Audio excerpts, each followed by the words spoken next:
Olá, eu sou Ana Carolina Battesini. E eu sou Bibiana Fuser, somos fonos, terapeutas alimentares, professoras e agora podcasters. Esse é um espaço de comunicação em saúde voltado a profissionais e pais para trocar e compartilhar sobre os desafios alimentares na infância. Esse é o Ânimo Alimentário, o podcast que vem da alma e fala de alimentação para além do comer. Olá, sejam bem-vindos ao episódio A Pediatria na Prevenção das Dificuldades Alimentares na Infância. E hoje aqui com a gente tem a presença super especial da Jennifer Grotto, pediatra integrativa, que vai conversar com a gente, vai falar um pouquinho desse olhar da perspectiva da prevenção para as dificuldades alimentares na infância. Jennifer, muito obrigada por estar aqui com a gente. Se tu quiser te apresentar. Estou muito feliz com o convite, gurias.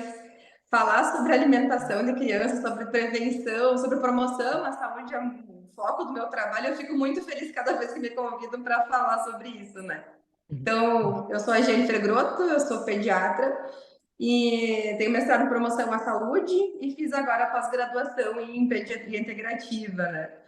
E o mais legal, assim, gurias, é que o meu trabalho basicamente é falar sobre a prevenção, falar sobre a promoção de saúde, né?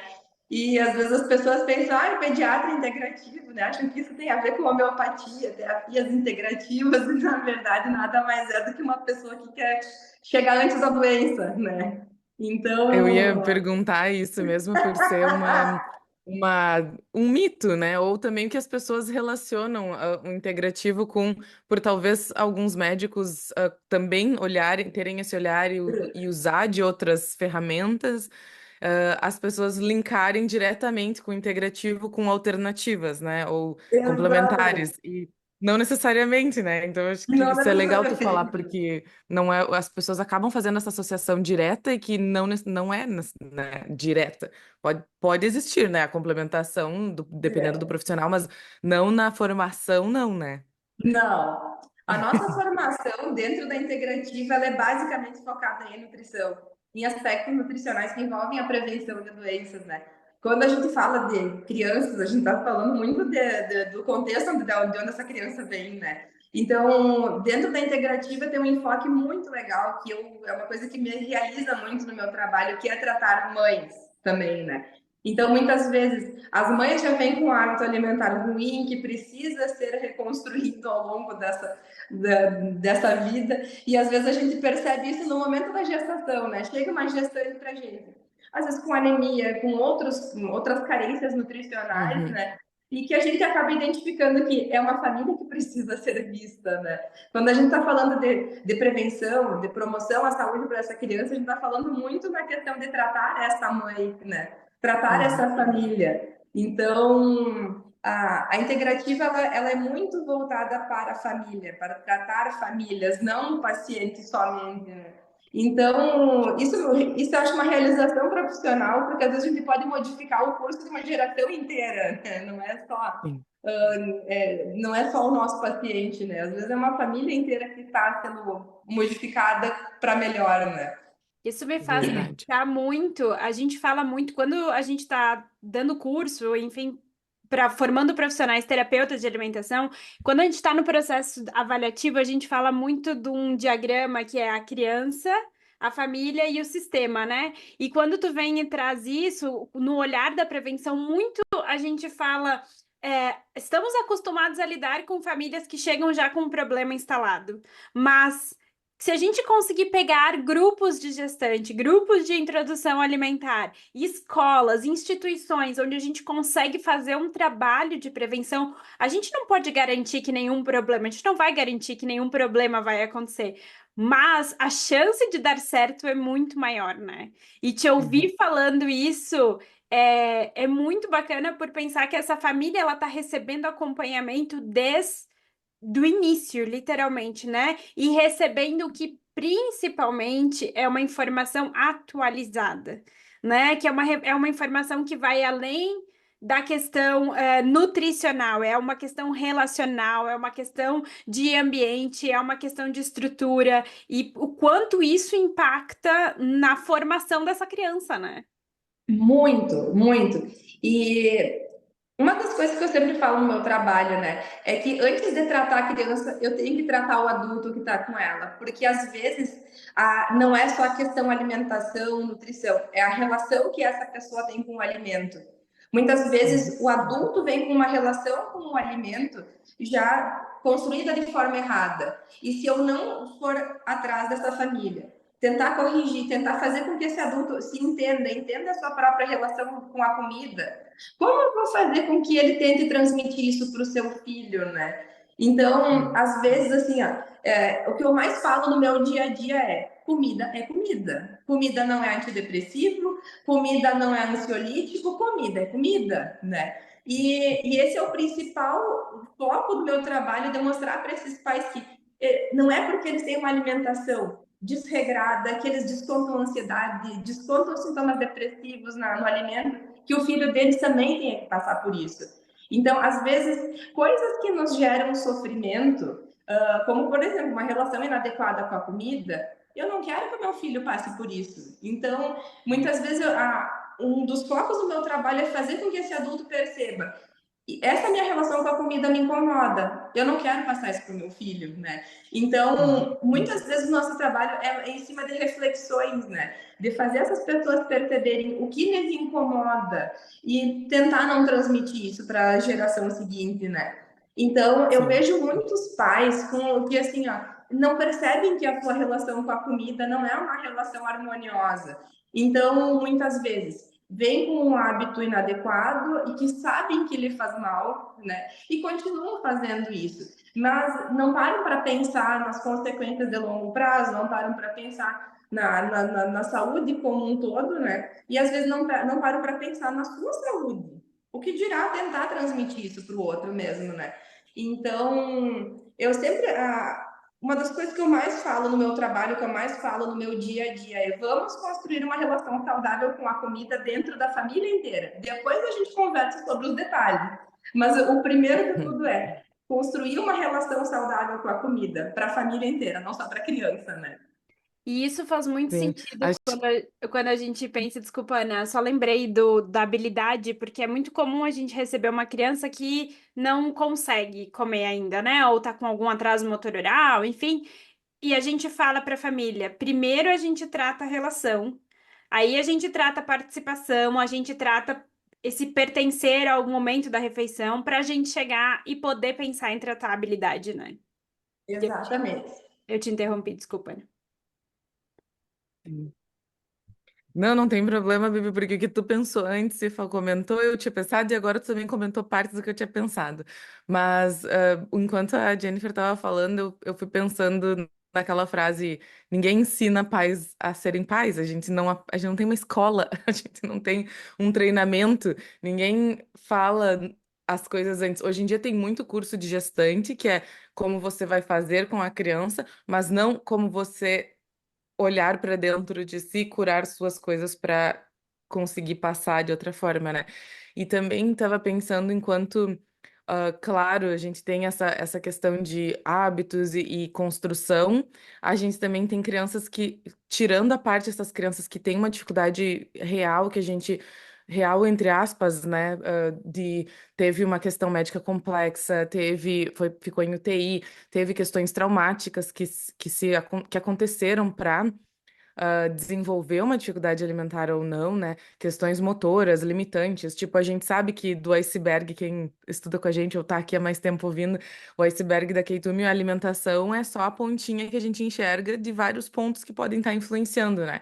Mas tirando a parte essas, em 2020, a minha frustração era o que tu tá dizendo. Eu tava tendo várias crianças no consultório, várias que era uma sucessão de erro de orientação e de conduta inadequada, que começou a me dar uma agonia, uma frustração no consultório de que se tivesse na amamentação, visto que aquele bebê já não mamava bem, se tivesse na introdução alimentar, visto que essa criança já estava recusando, independente do motivo por quê, era porque os pais tinham um hábito, ou porque a criança tinha uma dificuldade, ou porque o motor estava atrasado, independente do porquê, se apresentou uma dificuldade. E não se foi conduzida e orientada. Tipo, os pediatras esqueceram, desculpa, classe, mas pediatras esqueceram de conduzir Tá de uma forma certo. adequada, ou de encaminhar para uma fono, para uma nutri, para uma TO. E aí isso não foi visto, e aí chegava lá com 3 aninhos, uma dificuldade horrenda de coisas que podiam ter sido evitadas. E aí eu entrei nessa noia de que eu queria voltar aos bebês, eu queria voltar só ao início, eu queria voltar na prevenção, porque de que adianta a gente ficar só corrigindo o que os outros erraram?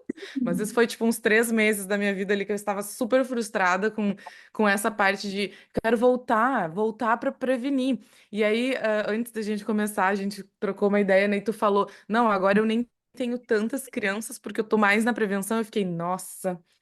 Eu quero chegar nesse momento de fazer mais prevenções do que ver crianças com dificuldade. Porque tem aquela coisa também, né? Uma vez no Grey's Anatomy, acho que foi a pediatra, a Robbins, que falou que tinha uma sensação ruim porque parece que tu tá jogando pro universo que tu quer que as crianças sejam doentes porque tu ama teu trabalho, então tu quer trabalhar. E aí fica naquela, né? De, tipo, eu não quero crianças doentes no mundo, mas eu amo tratar essas crianças. Como que fica? E aí eu entrei nesses 3 meses de noia e reflexão, eu tava nessa, tipo, sim, eu amo o que eu faço, mas eu vou amar prevenir também, eu vou amar orientar também para não chegar na dificuldade. Então, tipo, tomara que não tenham. A gente chega num mundo que não tenha dificuldade alimentar, e a gente possa só prevenir, só entre aspas, porque é um trabalhão e às vezes não adianta, mas que a gente possa estar nesse papel antes, né? Que nem tu tá conseguindo fazer agora, porque é Mas eu muito vou te dizer importante. que mesmo a gente que trabalha só basicamente com prevenção, as frustrações acontecem também. Porque o mundo conspira contra quem está tentando fazer as coisas direito. E eu falo para vocês assim, ó, hoje eu tenho uma realização muito grande que é justamente eu consigo pegar desde a gestante, o recém-nascido, chegar em introdução alimentar, fazer todo, eu percorro essa trajetória com essa família, né? Uhum, E às vezes, assim, ó, parece eu me antecipar a problemas muito, muito antes, mas na verdade não. Mas, de tipo, na consulta de 30 dias de vida, eu já começo a antecipar sobre o que vem lá para frente. Para esses pais se prepararem com conhecimento que vai empoderá-los, para que eles consigam enfrentar os desafios que vai ser o julgamento de outras pessoas. uhum, Eu, como mãe, que nem assim, enfrentei muitos julgamentos em função de o que eu faço, eu aplico na minha casa também, né? Então, para muitos, eu sou vista como a mãe chata, que não dá doce para criança, que não faz. Só que eu tento construir isso adequadamente, né? E eu vejo que os pais passam pela mesma dificuldade, porque se eu, que sou profissional de área, vivo disso, enfrento julgamentos, do que dirá as pessoas que não estão nessa posição privilegiada que eu estou, né? uhum, Então, quase sempre eu começo a falar de comida muito antes da comida chegar, porque eu quero que esses pais entendam essa relação construída com o alimento. Que naquelas primeiras vezes que essa criança vai ter contato com o alimento, não é só comer. Nós estamos falando de desenvolvimento de musculatura de face, nós estamos falando de todo um desenvolvimento neurológico que envolve entender o que é mastigar e entender como é que essa maquininha funciona. Para a criança, a aprender. questão sensorial, né? De captar que, de tipo, gente, são texturas diferentes, sabores diferentes, né? Uhum, Então, eu uhum, sempre vou conversando com os pais desde o começo, de que essa relação é uma relação construída com o alimento e que o papel deles vai ser fazer com que essa criança entenda o processo alimentar, né? Para que ele não tenha problemas mais para frente. Só que a questão é, por mais que eu esteja construindo isso com os pais, é uma sociedade inteira dizendo: isso é bobagem. Ah, tu é fresco. Ah, não, isso aí é frescura. No meu tempo era assim, então eu criei 10 filhos assim, então tudo certo. Não é assim do jeito que estou dizendo que funciona. E hoje, por exemplo, foi um dos dias que, pensando no meu trabalho como prevenção, eu tive uma pequena grande frustração de uma criança que nasceu comigo, né? Então passou por toda essa jornada de acompanhamento, por tudo isso.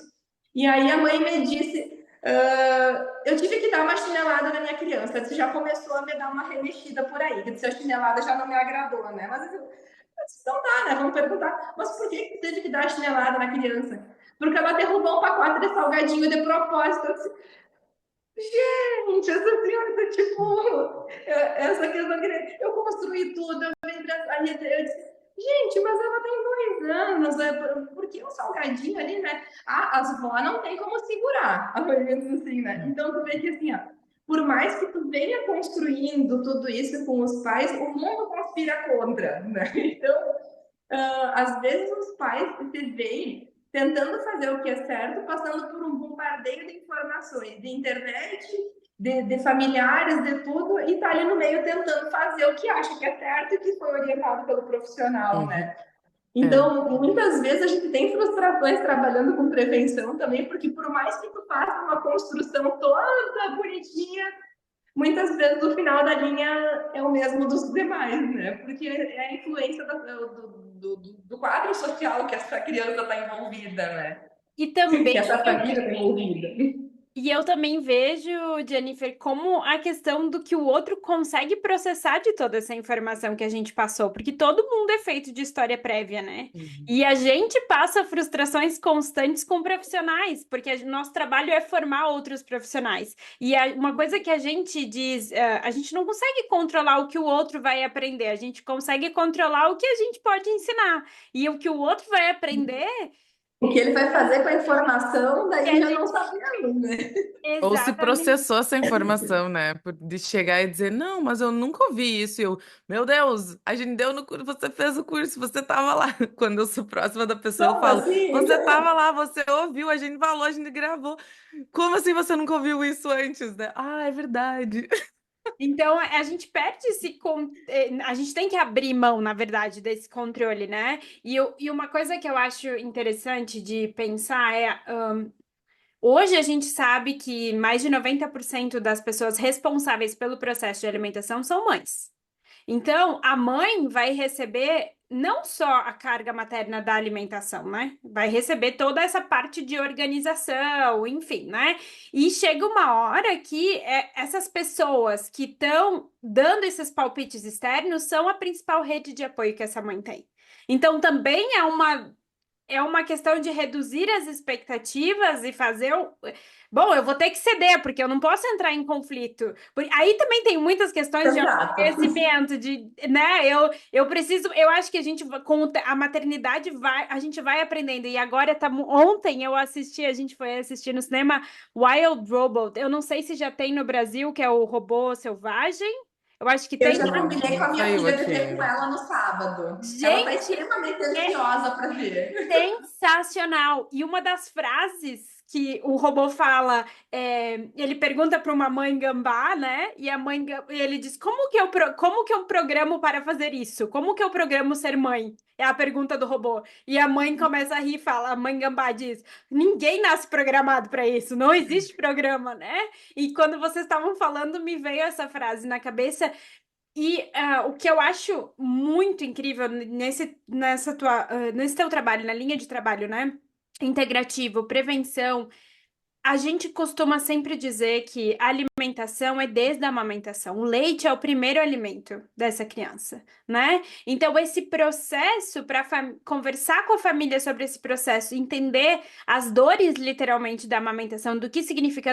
Em outubro, a gente fez uma série. Em outubro, meu Deus, em agosto, a gente fez uma série de episódios sobre amamentação e como a gente ouviu esses relatos, né?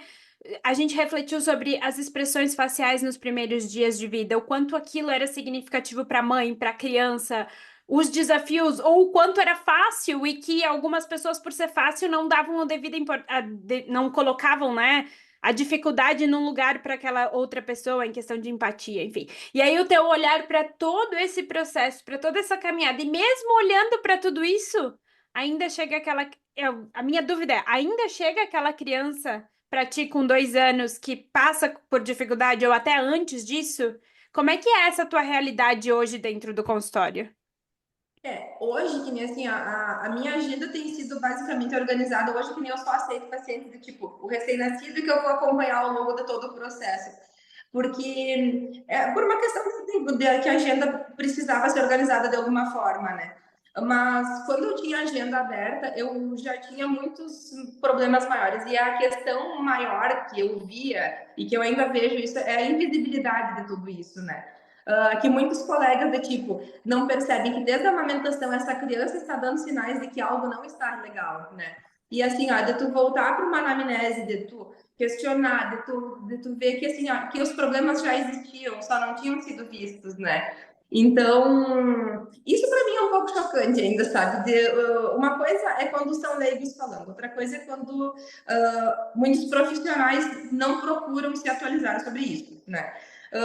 Não estou dizendo que todos precisem fazer uma pós-nutrição materno-infantil, dominar a nutrição e não, de forma alguma. Mas às vezes, assim, simplesmente estar disposto a ouvir o que essa família está dizendo e ou, dar aquela tua visão do profissional, o profissional que de fato está ouvindo, então, e processar essa informação e ver aquela criança, né? Então, muitas vezes, crianças que já estavam mostrando problemas de deglutição que poderiam ter alterações anatômicas e que muitas vezes não foram vistas. Essa criança, desde a amamentação, já dá sinais, às vezes, de dor, né? Então, aí não é percebido lá na amamentação, quando começa a introdução alimentar, piora, né? Então, a tendência é de que isso vire uma bola de neve. E aí depois entra aquela questão, mais uma vez, de julgamentos de a família, principalmente a mãe, estar em julgamento de que assim, de achar que é só um hábito alimentar que foi feito errado. E não é. Às vezes essa criança tem algum problema que faz com que ela não queira comer, né? Então, eu acho que muitas vezes, assim, isso na minha prática profissional, eu percebo que muitas vezes é aquela coisa de atender somente a queixa que foi trazida e de não ouvir a história por completo, né? Então, a gente percebe que muitas vezes, simplesmente, se tu parar para escutar, a história vai fazer mais sentido e tu vai ver que talvez realmente só tenha visto a ponta do iceberg mesmo, né?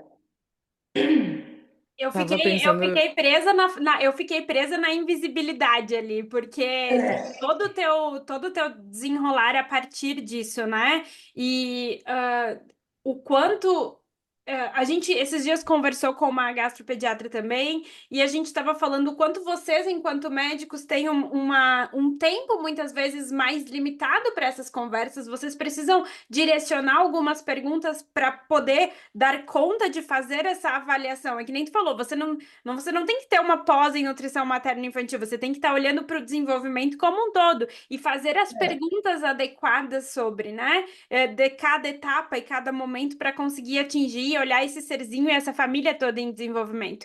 E o quanto isso às vezes pode ser muito desafiador, até para a família enxergar que existe um problema, porque tá todo mundo dizendo que não tem problema, que é assim, vai passar. É uma Vai passar, é uma fase.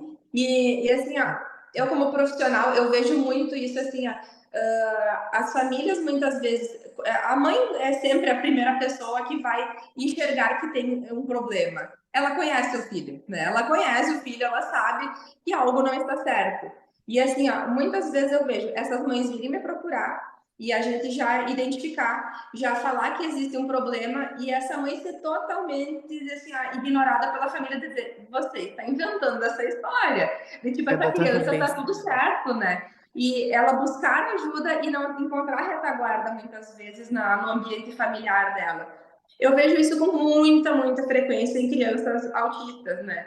Que às vezes assim, ó, a criança está dando sinais há tempos, né? E não, essa criança não fala, tá lá perto de 2 anos, né? Isso aí é fase, não fala só porque isso aí é preguiçoso para falar. E aí tu vai ver, não é só o atraso de fala, né? Existem outras coisas que a mãe tá vendo e que os outros não estão vendo, mas que ela tá ali.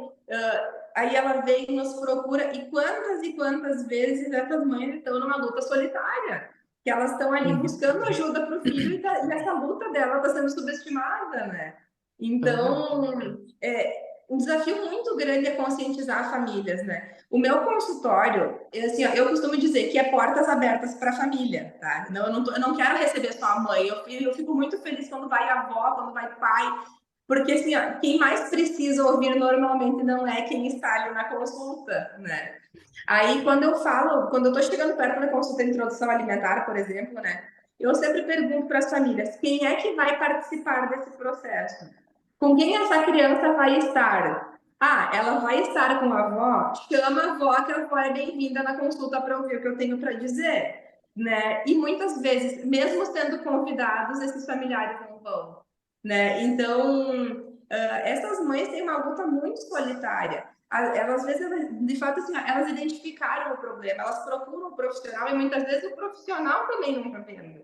De tipo, de achar que, não, isso aí vai passar, isso aí é uma fase. E não é, isso é um problema que precisa ser corrigido para não ter consequências piores depois, né? Eu tava pensando que eu sou do interior, né, do Rio Grande do Sul, e a minha realidade atendendo em Porto Alegre, que foi quando eu terminei a residência e comecei a atender, eu tava em Porto Alegre, não no interior. Era diferente, até porque eu tinha uma relação com o pessoal da gastro e eu tinha vários gastropediatras que me encaminhavam. E dentro de uma clínica de pediatria, que tinham pediatras da nossa geração, que olham muito para tudo, então também encaminhavam muito. Mas no interior eu ouvia daí das colegas e também a gente tem um grupo de estudo que tem algumas pessoas que ainda são que estão no interior e relatam bastante essa essa percepção do pediatra de que, ok, tem algo errado porque o peso está baixo e vamos dar leite hipercalórico. Então, se eles chegaram a ponto de perceber que tem um leite que não está um leite entre aspas para quem está ouvindo só no Spotify entre aspas, um leite que não tá dando conta e aí tem que complementar. Será que é? Será que é a quantidade? Será que é o leite fraco da mãe, entre aspas, que não tá conseguindo? Então, tipo, se existe a único momento que eu ouço esses relatos de que foi encaminhado foi quando chega nesse não está ganhando peso ou está perdendo peso. Ah, então tem algo errado. Mas a relação de, ai, olha, mama por. Fica 1h30 no peito para conseguir mamar. Ou tá com a mamadeira e demora um monte para conseguir 80 ml. Tá sempre chorando, tem um desconforto. Essas coisas são batidos porque o bebê chora. É comum. O bebê na introdução alimentar não tá comendo muito. Não vai comer muito no início, é comum.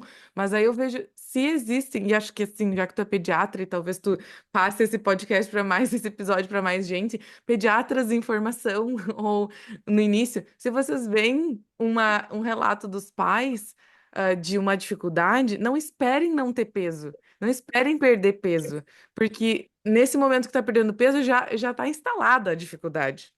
E ainda assim a gente recebe só, está como? Tá perdendo, tá com leite hipercalórico. Aí os pais não procuram mais porque estabiliza um pouco o peso, então quer dizer que não existe mais a dificuldade, e dali uns 2, 3 meses começa a piorar, piorar, piorar, e aí nem o leite hipercalórico dá conta de ganhar peso porque a dificuldade não era em relação ao leite, né? Não era em relação à nutrição que o leite estava fazendo, né?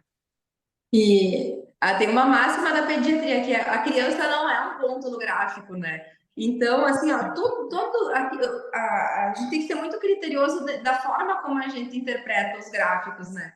A gente tem os extremos da curva que nem sempre representam o problema. E às vezes aí entra, não, mas ele está ganhando peso, ok, então tá tudo certo. E na verdade, não! A criança pode, às vezes, estar até crescendo acima da curva, né? Mas com problema alimentar evidente, né? Então, às Sim. vezes, é essa questão de ficar vendo somente o ponto no gráfico, né? E às vezes de tipo excluir um problema anatômico, excluir um problema orgânico, porque a criança está ok no gráfico, né? Então, o gráfico ele serve para ser interpretado dentro de um contexto, né? Então, às vezes, aquela criança de fato mesmo disse que não ganha peso. O hipercalórico é o último dos elementos, porque eu primeiro tenho que saber por que isso está acontecendo. É É. uma constituição familiar, as crianças sempre foram ok, mas uma coisa é a criança que é simplesmente magrinha, que está bem, que não tem sintomas. Outra coisa bem diferente é a criança que está apresentando sintomas que muitas vezes não estão sendo vistos, né? E Uhum. eu sou muito assim, da questão do gráfico, eu gosto de explicar para os pais o que o gráfico representa, para que eles não fiquem com aquela ideia fixa que o ideal de saúde é a linha verde, Sim. né? De tipo, a linha verde não representa que a criança está saudável, nem a linha vermelha me indica que está tudo errado, né?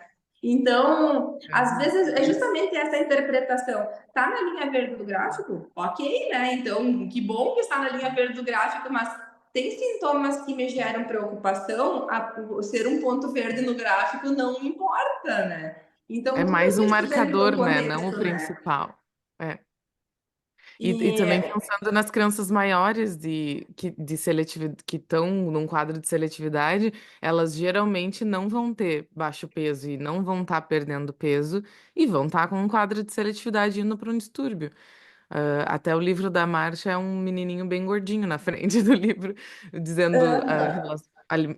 momentos de refeições ansiosas, né? Crianças ansiosas, porque não necessariamente o peso nesse momento de quadro de seletividade vai dizer que tem uma dificuldade, né? E aí isso me fez. Agora a gente. A cabeça tá andando, né? Eu tava lembrando, antes, quando a gente tava falando dessa questão de sistema, de o que é, né? O que a família quer, o que esse boom de informação que a gente tem. A gente tá sendo bombardeado. Nenhuma geração recebeu tanta informação como nós estamos recebendo. Então, é natural que a gente também não saiba o que fazer com tanta informação quando a gente recebe essa informação, né? E ter um profissional que canalize essa informação é um ponto de partida, né? Que seria o pediatra, que é onde essa criança vai ver, a família vai ver esse profissional inicialmente mensalmente, depois com um acompanhamento periódico, né? Então seria o profissional que vai receber essa informação primeiro. Hoje, claro que daí depende também de onde você tá, em que situação você tá, mas muitas vezes eu não sei como é para você, Jennifer. Eles chegam, a família já busca, se ela sente uma dificuldade, ela já vai contatar outros profissionais e chega para você com esses outros profissionais, ou ela ainda consegue conversar com você e aí você fazer o direcionamento para ela? Como é que você vê isso hoje na sua prática? Esse uso da informação tem o lado bom e tem o lado ruim, né? Tem páginas de profissionais que são extremamente esclarecedoras, que tem umas que às vezes eu até recomendo para os pais, porque eu realmente vejo, não, informação de qualidade, só que isso são poucas, poucas, muito poucas. Para vocês terem ideia, assim, ó, eu não sou uma pessoa muito ligada nessas coisas de rede social. Eu nem tinha conta no TikTok. Só que eu via que, assim, ó, toda semana tinha alguma mãe. Ah, não, porque eu vi tal coisa no TikTok. E cada vez que elas me diziam isso, eu ouvia atrocidade normalmente, né? De tipo, aquelas histórias trágicas que, tipo, aí que isso aconteceu porque morreu, porque não sei o quê. Resolvi fazer o tal da conta para ver o que as mães estavam vendo, né? Aí eu pedia para elas assim, quem é que tu tá vendo ali, tá? Fui vendo as pessoas que elas seguiam e fui... Gente, é de se apavorar com o que tem na rede social, né? O TikTok, para mim, é o mais preocupante porque é aquela informação que o teu cérebro tá consumindo aqui, ela só vai subindo a informação ali, né? E são coisas, assim, ó, que realmente, de, tipo, que apavoram as famílias, que fazem elas se sentirem fora de contexto, de, tipo, tô fazendo tudo errado, e, na verdade, essa pessoa só tá fazendo as coisas da forma como tá dentro da sua realidade e consegue fazer. E essa questão, assim, ó, a maioria das famílias que me procura, elas já buscaram informação em algum lugar, principalmente se a criança tem sintomas, mas o pior, a informação normalmente que eles estão buscando não está sendo no lugar correto, né? Então, muitas vezes me preocupa, porque assim, ó, uma coisa é só tu buscar informação, tu vem trazer para o pediatra, a gente trocar uma ideia e conversar. Outra coisa é tu seguir aquilo que está sendo dito. E eu vejo que muitas vezes, assim, ó, muitas mães do tipo, mesmo eu tendo orientado no processo, no início do processo de introdução alimentar sobre a importância da textura, né? E, não, mas eu vi no TikTok porque o fulano, porque deu alimento com textura para criança, que a criança engasgou e morreu. E eles ficam com aquilo, e às vezes eles internalizam, e em vez de vir conversar e trocar essa ideia de, tá certo isso, não tá certo, eles simplesmente cortam aquele alimento, aqueles alimentos com mais textura, e acabam, de, tipo, mudando esse padrão alimentar em cima de uma informação totalmente equivocada que eles viram na internet. Então, eu sempre digo assim, que quando é para essa troca de informações, eu acho super válido que vão procurar e que venham e troquem essa ideia com a gente, até para a gente saber o que as pessoas estão consumindo em termos de conteúdo, né? Mas me preocupa a forma como isso está impactando em muitas famílias, né? De condutas inadequadas, vendo esses vídeos que às vezes não tem nenhum propósito, não tem nenhuma base científica envolvida, né? É o achismo de alguém que tenha uma certa influência na internet e que essas pessoas absorvem para sua própria vida, né? E eu realmente assim, eu fico muito contente quando eles me trazem a informação que eu ainda consigo trazer isso de volta e trazer a base científica e explicar o que é, o que a gente está estudando, né? Mas me preocupa o fato das pessoas que estão consumindo essa informação sem ter um profissional de retaguarda para trocar essa ideia, né? Esse é um ponto de alerta, né? Porque, na verdade, a gente aqui, enquanto criadora de conteúdo, a gente é criadora de conteúdo, tem um nicho mais voltado para profissionais, mas a gente tenta usar uma linguagem que seja válida para profissionais e para famílias. E a gente se pega muitas vezes perguntando como é que as pessoas vão receber? E aí volta para aquela primeira frase que a gente, o primeiro momento lá que a gente tava falando, né? Não tem como a gente saber como o outro vai receber essa informação. E isso que as famílias se agarrarem a uma informação, eu penso muito as questões do medo, é o seu próprio medo. Então, eu tenho medo de engasgo, eu vi uma notícia de que alguém tinha se engasgado, eu não vou arriscar, eu tomo aquilo como uma verdade absoluta e vou seguir aquela linha independente do que os outros estão dizendo. Então, o quanto esse processo de conscientização se faz importante. Aí eu vou trazer isso para outras esferas.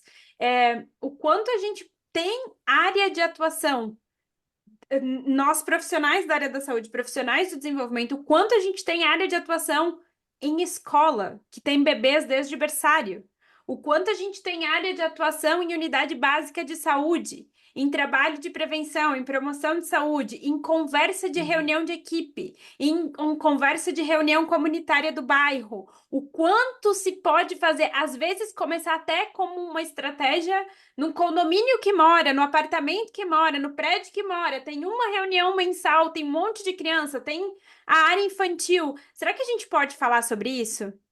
Será que tem outra mãe? Você funciona como com pessoas que estão vivendo, você se relaciona, não funciona, né? Mas você se relaciona muitas vezes com pessoas que estão vivendo fases muito semelhantes à tua. É normal que a gente se identifique com isso, né? Então, se você é uma mãe que está com as crianças na mesma fase, você tem amigas na mesma fase, busquem informações que estejam de acordo para essa fase, né? Busquem essa parceria, essa troca, enfim, para a gente evitar cair nesses. E assim, ó, uma coisa que me assusta de certa forma é que assim, ó, a gente, como profissional, a gente vê o nosso trabalho como uma forma de potencializar, de empoderar essas pessoas. E muitas vezes quem tem esse poder na mão, que é quem está na unidade básica, que é quem está dentro da creche, que é quem está dentro da escola, não usa isso. Né? Essa semana, tá, que era a Semana da Criança, foi assim, ó, foi de tipo, eu dei vários tiricuticos assim, porque as fotos que as mães têm me mandado dos lanches que têm sido servidos nas escolas com a justificativa de ser a Semana da Criança, né? Me assusta, tá? Porque, assim, ó, quando eu tô falando aqui, o meu principal papel é trabalhar a relação com a comida. E se dentro das próprias escolas eles estão tratando a comida como recompensa. Ah, é Semana da Criança, tá liberado para comer porcaria. Disse, mas é esse o propósito da Semana da Criança, né? Era tipo, a porcaria é uma recompensa, a porcaria é um presente, o açúcar é um presente, né?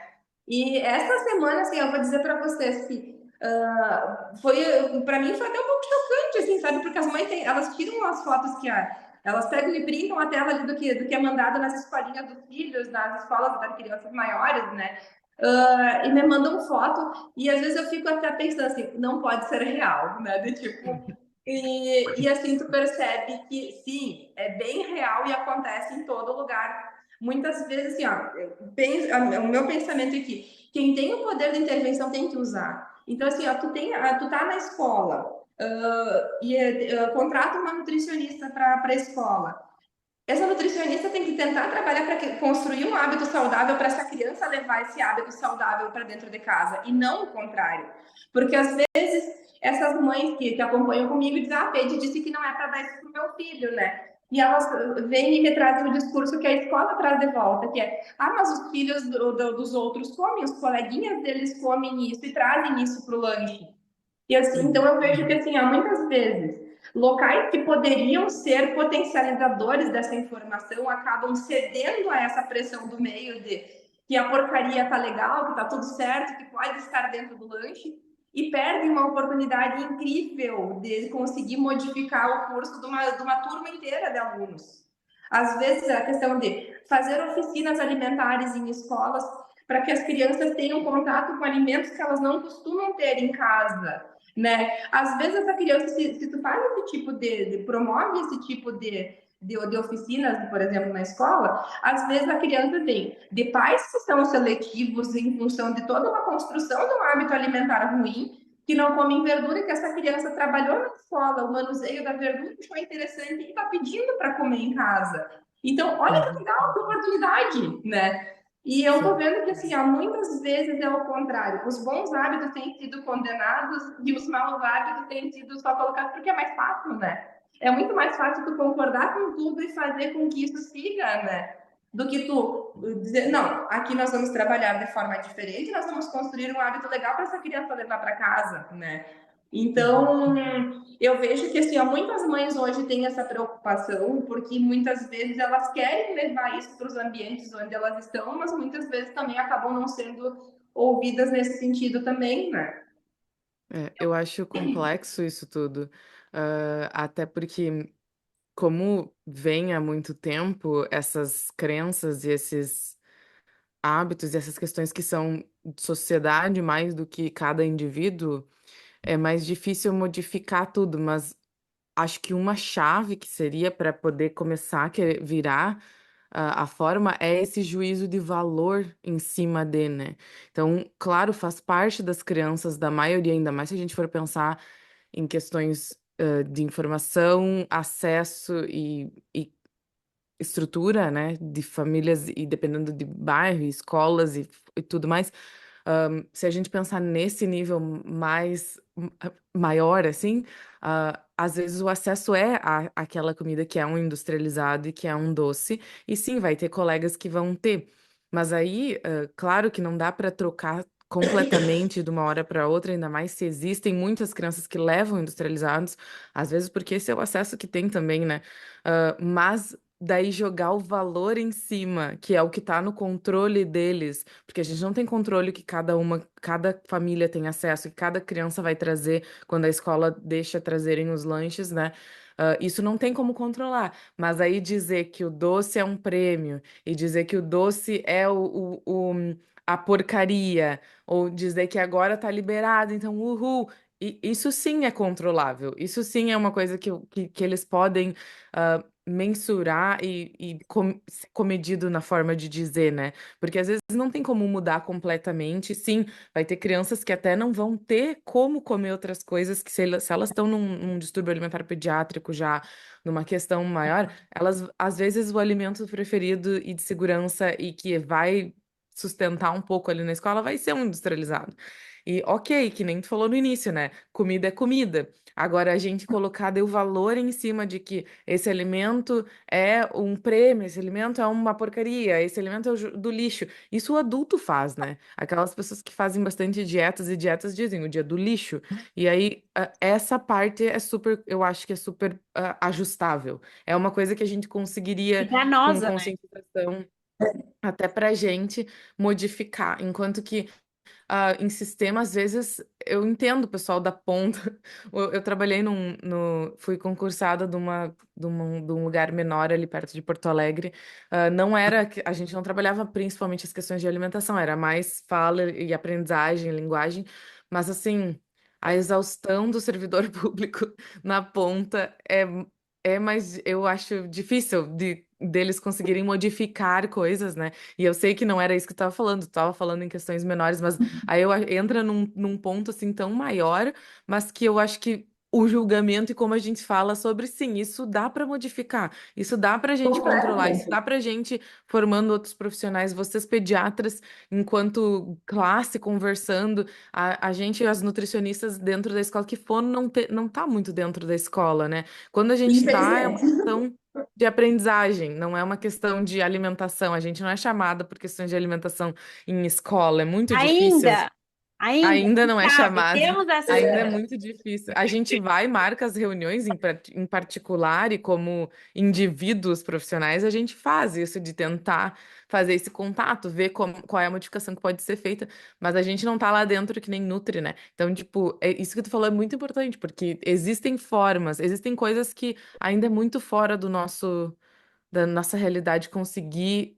pedir que seja esperar. Talvez na nossa geração a gente nem veja essa modificação em grande escala ainda tanto, mas tem coisas que tem como, né? E que essa parte é Total. que eles Não, poderiam. a questão é, não precisam ser feitos cortes radicais, mas a questão é construção de toda uma cultura alimentar.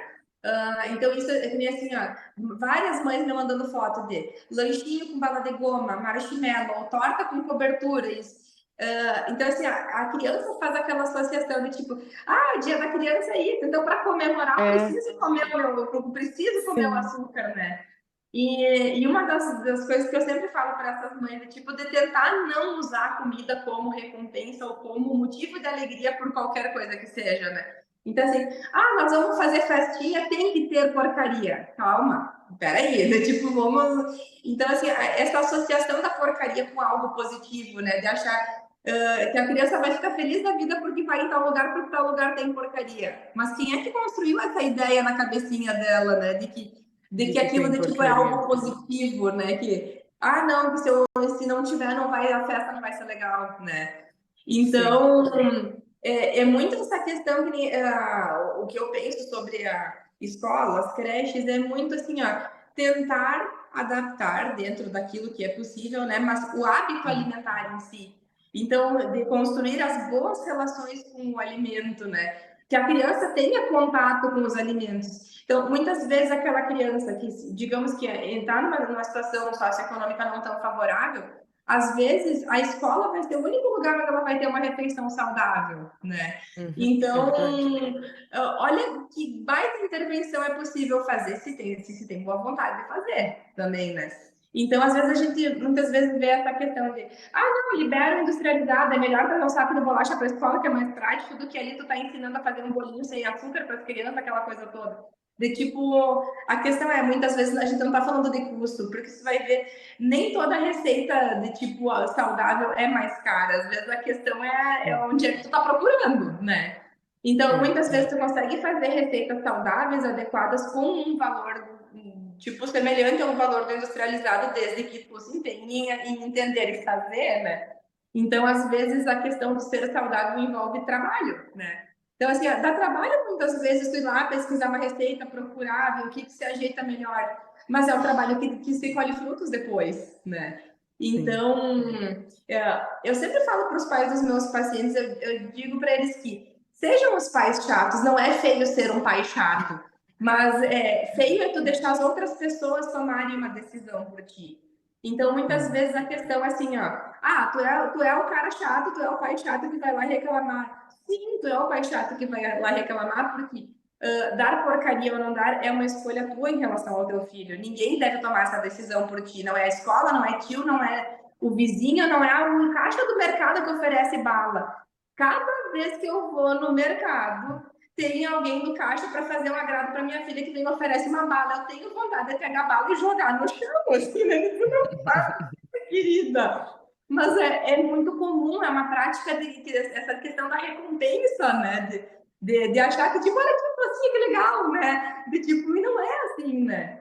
E o que eu vejo muitas vezes, tá? E que isso me chateia de certa forma, é que muitas vezes o sistema, da forma como ele funciona, tira a autonomia dos pais. Então, muitas Uhum. vezes, eles querem ter uma alimentação saudável, mas na escola, às vezes, não é exatamente como eles gostariam, eles ficam intimidados de ir lá cobrar de medo de serem vistos como pais chatos.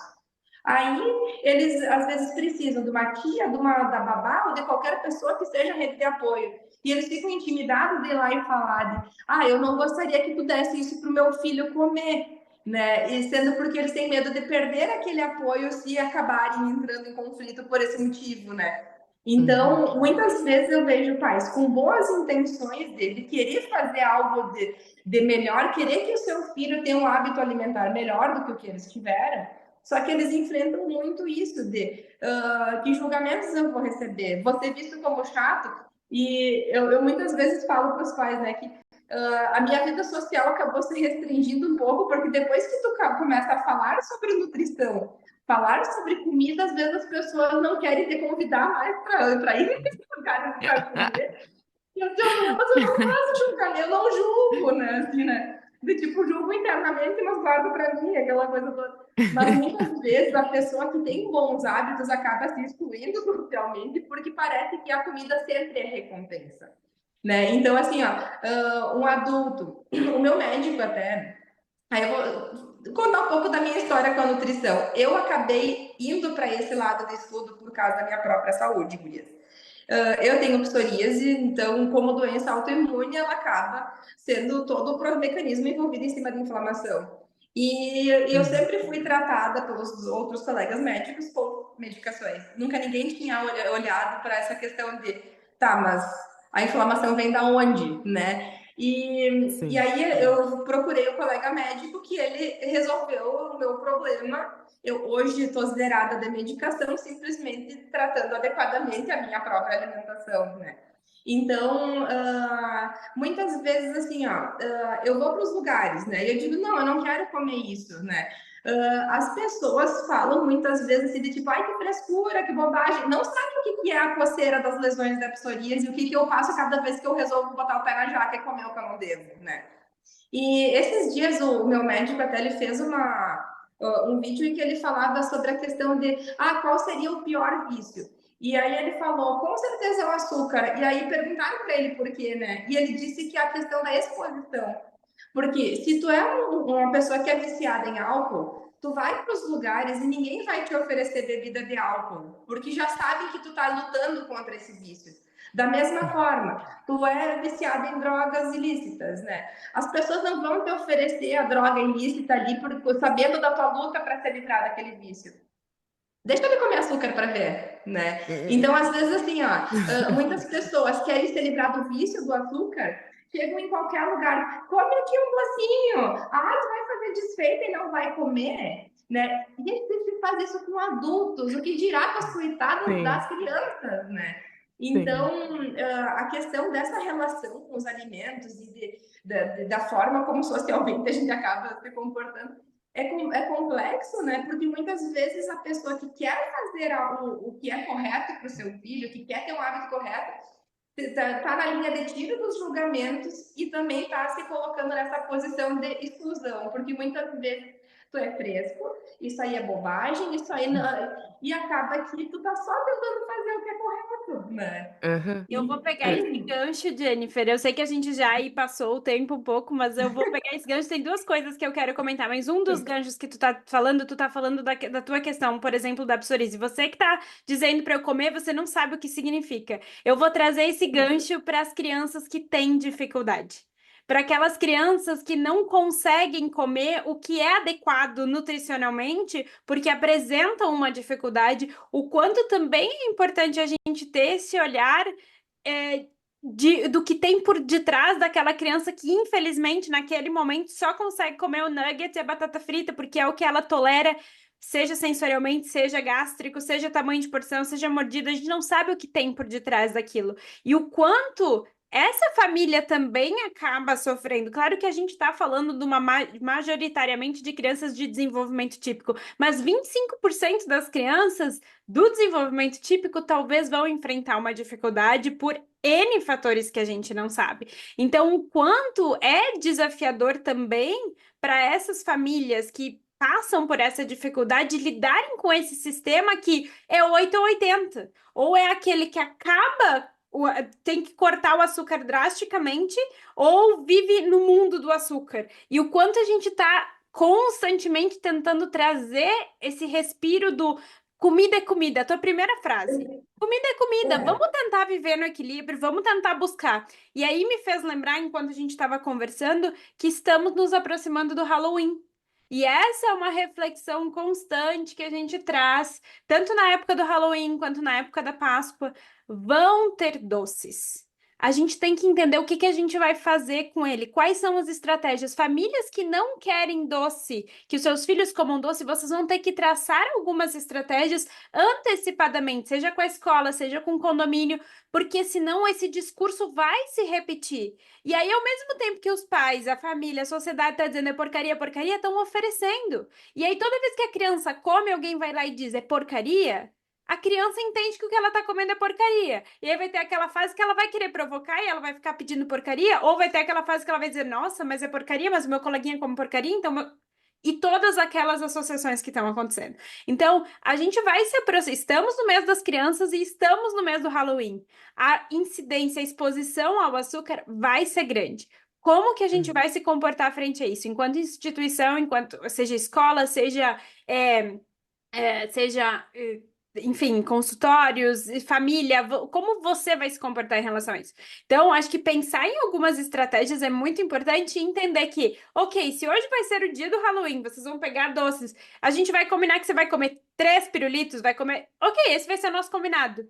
E se organiza isso, e aí no momento que você organizou com essa criança que você vai comer 3 pirulitos, deu. Você não vai ficar dizendo que o pirulito faz mal, que o pirulito é isso, vai botar o pirulito ou lá no pedestal da maior recompensa. Hoje é o seu dia mais feliz da vida porque você pode comer 3 pirulitos. Ou hoje é o pior dia da sua vida porque você só tá botando açúcar no seu corpo. Coloca os 3 pirulitos, é comida e deu. E organiza. Aí o resto E vai. a questão são situações pontuais, né? Que às vezes a questão maior é como é que tu construiu esse hábito até ali, né? Do tipo, tu orientou, tu fez tudo direitinho. Não são os 3 pirulitos que vão fazer de tipo a vida virar um caos. Agora meu filho só come porcaria, né? Então, eu vejo que assim, muitas vezes também assim, ó, a gente subestima a capacidade que a criança tem de entender o básico, né? E às vezes a gente conversa com eles, explica, orienta, eles entendem tudo o que a gente diz, né? E às vezes, assim, ó, é só uma questão de ter uma conversa franca com a criança, de que, tipo, é comida, tá? De tipo, comida é comida, é só um pirulito, ponto, só um pirulito. De, tipo, e não é realmente aquilo ali, não é o prazer maior da tua vida, assim como não é uma tragédia, né? É. Então, às vezes, a gente, assim, ó, conversar com a criança para falar para ela sobre essas coisas, de que comida é comida, né? E a gente acha que eles não entendem, eles entendem tudo, né? Então, assim, ó, minha filha tem 3 anos e ela quer saber o que ela tá comendo, ela me pergunta o que é, né? Então, assim, ó, às vezes a gente tem janelas de oportunidade e fica pensando, ah, a criança não entende nada. E entende, sim, desde que a gente explique de uma forma que eles consigam raciocinar e processar a informação. Mas muitas vezes é parte da gente também instigar que eles tenham curiosidade sobre o que são os alimentos, o que ele está comendo. Tá, o que tem dentro de uma bala de goma? Às vezes a questão é assim, se eles sabem o que tem dentro, talvez eles não queiram comer. Mas a questão é saber, eles terem ideia do que eles estão recebendo, né? E eu vejo como algo importante a gente de, tipo, trazer a criança para esse pensamento também, para que eles entendam o que são essas coisas, né? E aí depois, com o tempo, eles tomarem as suas próprias decisões, né? Mas a gente ir construindo o conhecimento deles sobre isso, né?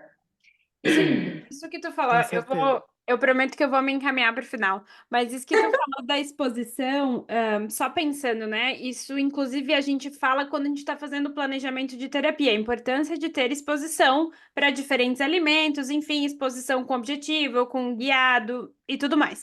Mas, se a gente pensar agora, nessa próxima data do Halloween, é uma estratégia, por exemplo, que eu faço com as minhas filhas já faz 2 anos.